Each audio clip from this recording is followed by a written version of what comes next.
మన ప్రభువును ప్రియ రక్షకుడైన యేసుక్రీస్తు వారి యొక్క నామం పేరట మీ అందరికీ శుభాభివందనములండి. మొదటిగా దేవుని వాక్యమును చదువుకుందాం.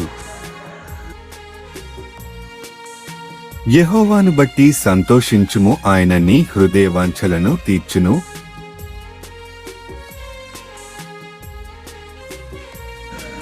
దేవుడి వాక్యమును దీవించునుగాక.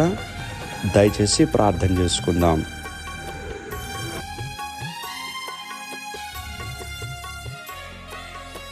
మహాగణుడా, మహోన్నతుడా, మీ ఘనమైన నామమును బట్టి వందనములు.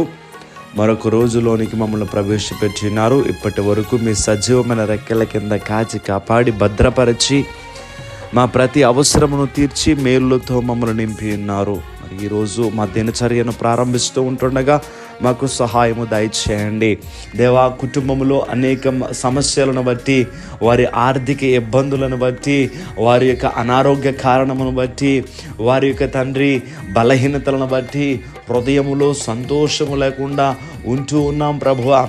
మరి ఈ ప్రార్థనలో ఏకీభవించిన బిడ్డల జీవితాల్లో ఎవరైతే చింతతో వేదనతో ఉన్నారో ప్రభువా, అట్టి వారికి సంతోషము దయచేయగలిగిన దేవుడవు నీవే.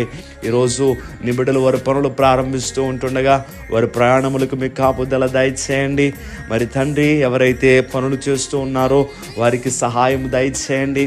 అలాగనే ప్రభువా, వారి వ్యాపారములకు తోడుగా ఉండండి, వారి ఉద్యోగములకు తోడుగా ఉండండి.